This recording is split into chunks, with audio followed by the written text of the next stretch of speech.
Amirage YouTube channel နဲ့ပြန်ပြီးကြိုဆိုလိုက်ပါတယ်ဒီနေ့ကတော့ Hub Network Configuration ပေါ့နော် Hub နဲ့ဒီ PC နဲ့ချိတ်ဆက်တဲ့ configuration ကိုလောက်ပြသွားမယ့်အပိုင်းလေးပဲဖြစ်ပါတယ်အဲ့ဒီဒီ Hub Network Configuration ရသူ့ရဲ့ network diagram လို့တစ်ချက်ကြည့်ရအောင်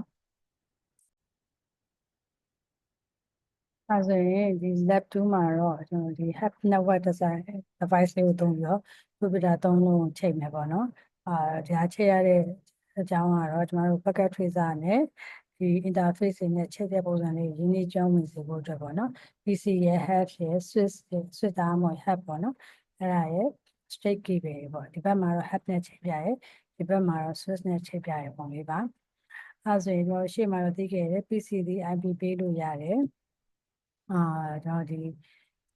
switch တွေ hub တွေဒီ IP ပေးလို့မရအောင်မျိုးမတူဆိုရင်တော့ဘာကိုချိန်မလဲလို့ပြောရင် straight cable ကိုသုံးပါမယ်အဲဆိုကျွန်တော်တို့ဒါလေး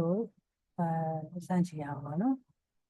အဲဒါ hub network configuration ရပထမဆုံး enterprise ကိုသွားမယ် PC 3လုံးယူပါမယ် PC 3လုံးယူလိုက်မယ်အဲတော့ PC က random line ယူလိုက်တယ်ပြီးရင်တော့ဘာယူမလဲဆိုရင် network device ကနေပြီးတော့ hub device ပေါ့ PTH ဆိုရယ် hub device ကိုယူလိုက်မယ် PTH ဆိုရယ် device ကိုယူပါမယ်ဒါက computer 3လုံး hub device နဲ့ယူထားတယ်ပြီးရင်တော့ဘာလုပ်မလဲဆိုရင်ဒီ connection ကြိုးတွေက straight ကြိုးလေးပေါ့ copper straight ကြိုးဆိုရယ် straight ကြိုးလေးကိုယူမယ် hub နဲ့ PC နဲ့ကိုပေါ်လေးနဲ့ဘာလုပ်ရမလဲဆိုရင်ချိန်လိုက်ပါမယ် interface port တွေနဲ့ဒီ hub နဲ့ကို computer တွေနဲ့ဒီ interface cable ကြိုးတွေနဲ့ PC နဲ့ပေါ့နော်ဒီ hub နဲ့ချိန်လိုက်မယ်အဲဆိုရင်ဒီပုံစံအတိုင်းလေးချိန်ပြီးသွားပြီပေါ့ဟုတ်ပါနော်အဲဆိုရင်သူ့မှာ IP ပေးမှာဖြစ်တဲ့ဒီမှာ random စာရေးပုံစံလေးကို note လေးရေးလိုက်မယ် 192.168.1.1/24 ဆိုပြီးလိုက်မယ်ဒီ PC လေးရဲ့ IP လေး 1.1ဒီကောင်လေးကျွန်တော်ဘယ်လောက်ယူလိုက်မလဲလို့ပဲ 1.2 ဘက်က PC လေးကိုတော့ 1.3 ဆိုပြီး IP လေးယူလိုက်ပါမယ်PC 3ရဲ့ IP ဒီ 1.1 PC 4ရဲ့ IP ဒီ 1.2 PC 5ရဲ့ IP ဒီ 1.3 ဆိုပြီးယူလိုက်တယ်PC လေးရော IP သားချိန်မယ်ပထမ PC 3ကိုဆက်လက်မှတ်လိုက်မယ်ပြီးရင် desktop IP configuration ဒီမှာ IP မှာ static တွေဒီမှာ manually ပြီးမှဖြစ်တဲ့ကိုယ်ပိုင် static ပေါ့ manually ရိုက်ထည့်လိုက်မယ် PC 1ရဲ့ IP လေးဒီ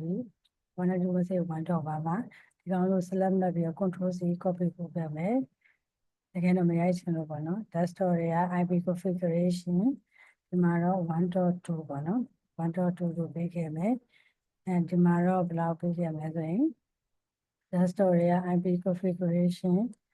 1.3 ဆိုပြီးတော့ IP ပေးခဲ့လိုက်ပါမယ်အဲဆို PC 3လုံးမှာ IP ပေးပြီပေါ့ဒီဘက်မှာ simulation mode ထဲကိုသွားမယ် active filter ထဲကိုသွားလိုက်မယ်ဒီထဲမှာဒီ pin လို့ရတဲ့ ICMP ပေါ့ ICMP လေးကိုပဲဖွင့်ထားလိုက်မယ်ဒီ active filter ထဲမှာပေါ့နော်ပြီးရင်ပိတ်ထားလိုက်မယ်